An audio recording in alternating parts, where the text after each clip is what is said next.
আসসালামু আলাইকুম বন্ধুরা, কেমন আছো সবাই? আশা রাখছি ভালো আছো। আল্লাহ তাআলার রহমতে আমরাও ভালো আছি। আজকে আমি আমার মেয়েকে সকালবেলা যে ব্রেকফাস্টটা দিয়েছিলাম সেটাই তোমাদের সঙ্গে শেয়ার করছি। এখানে আমি মাখানাটা ভেজে নিলাম, হালকা আছে মাখানাটা 3 থেকে 4 মিনিটের মতো ভেজে নিয়েছি। আর এখানে গরুর দুধটা আমি গরম করে দেন ঠান্ডা করে নিয়েছি। এরপর মাখানাতে আমি অল্প পরিমাণে তাল মিছরির গুঁড়ো দিব, একটু মিষ্টি হওয়ার জন্য। তারপর এটা আমি মাখানাটা নরম করে তারপর এটা মেয়েকে খাইয়ে দিব। আমি যখন ভয়েস দিচ্ছিলাম রুষা আমার পাশেই ছিল, হয়তো ওর ভয়েসটা শুনতে পাবে। তো যাই হোক, আজকে আমাদের বাড়িতে মিস্ত্রি এসেছিল, বাড়িতে পট্টি করার জন্য মিস্ত্রি এসেছিল অনেকগুলো। আর সেই কারণে আজকে তোমাদের সঙ্গে মিষ্টির সারাদিনের রুটিনটা শেয়ার করতে পারলাম না। তো এখানে দেখো, ওর পাপা ব্যাঙ্গালোর থেকে ওর জন্য কিছু জিনিস পাঠিয়েছে, যেমন 2 জোড়া জুতো পাঠিয়েছে,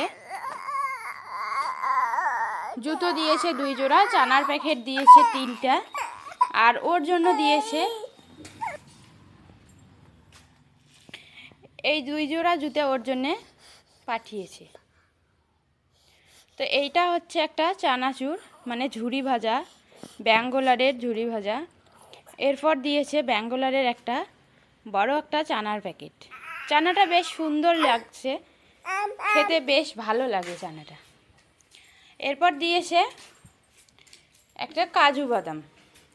কাজু বাদামের এই প্যাকেটটা আমার খুব ভালো লেগেছে, অনেক দিন যাবে, আর বাদামগুলো খুব সুন্দর ছিল। এই কাজু বাদামটাই আমি আমার মেয়েকে খাওয়াচ্ছি। তো এখানে দেখো, রুষা শুয়ে পড়েছে, ঘুমিয়ে পড়েছে। তো যাই হোক, আমাদের বাড়িতে পট্টি মারার মিস্ত্রি আসছে, এই কারণে আমি আজকে ভিডিওগুলো তোমাদের সঙ্গে শেয়ার করতে পারলাম না, সারাদিন ওকে কী খাইয়েছি। তো আজকের পর থেকে আবার শুরু করব ডেইলি রুটিন দেওয়া।